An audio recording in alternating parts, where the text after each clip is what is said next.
Ho, ho, ho, and a bottle of rum.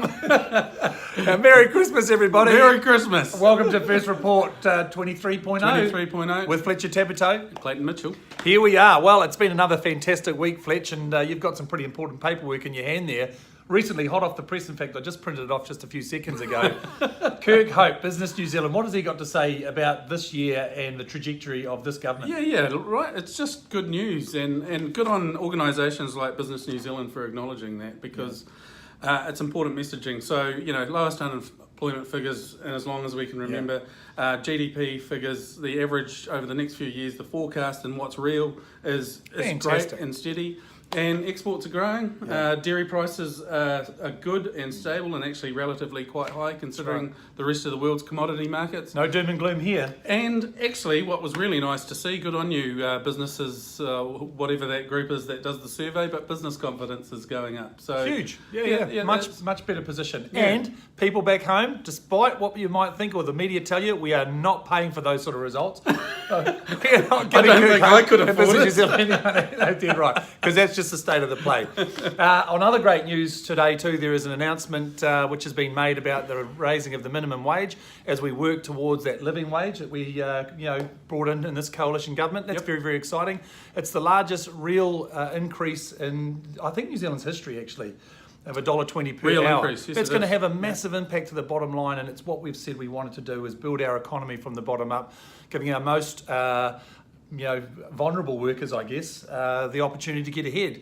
And that's less of a reserve that they pull from the government, asking for support and help, and becoming independent. It actually puts more money into circulation. People who are on the minimum wage are going to go and spend the minimum wage.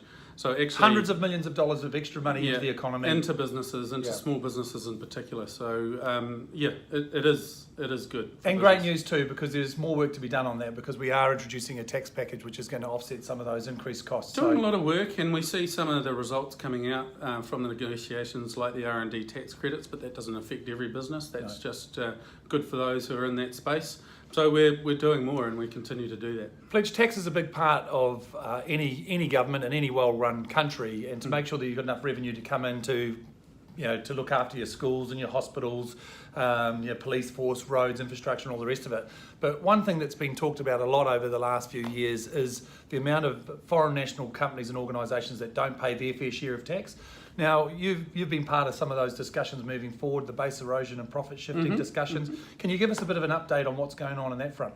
Yeah, look, so one of the big issues, so we've done the base erosion profit shifting legislation, so that will deal with a lot of the big internationals who are basically trading, working the books so that, different tax requirements work for them in different ways in different countries. This is the tax avoidance, which is different to tax evasion, right? Yeah, so it's all legal. Yeah. But so what we have to do is create laws that these big businesses need to comply by. And actually, I think today it'll come out or tomorrow, but the OECD is working on a big multilateral solution to some of these other big businesses, the digital services type businesses. That's key.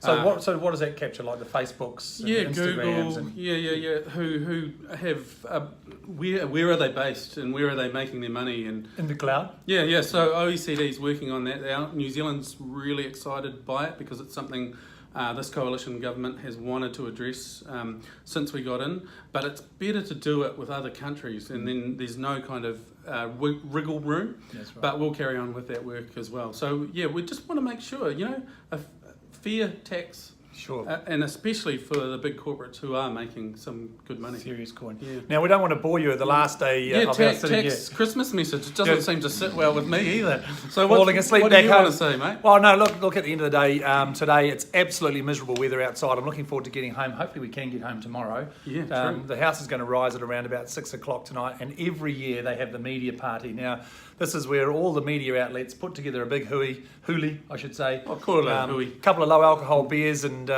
some tonic water and a barbecue. I don't know how it's going to go today because normally we have Paddy Gower out there on the barbecue flipping burgers. Yeah, it's going to be sausages. It's going to be a change. I wonder if Tova's going to be there today. Well, hopefully we'll see you there. Maybe. Yeah. Flipping burgers. Yeah. They don't even know who I am, to be fair. I can walk into a room and they go, Fletcher, what's that staffer doing with you? I keep my head down. Who invited that guy? Rubbish. All right, have a very Merry Merry Christmas, Christmas, everybody. everyone. I really look forward to seeing you next Have a year. great break. It has been a good year. Really enjoyed working with this guy. And this guy. I've been working with myself all the time. Merry Christmas. All the best.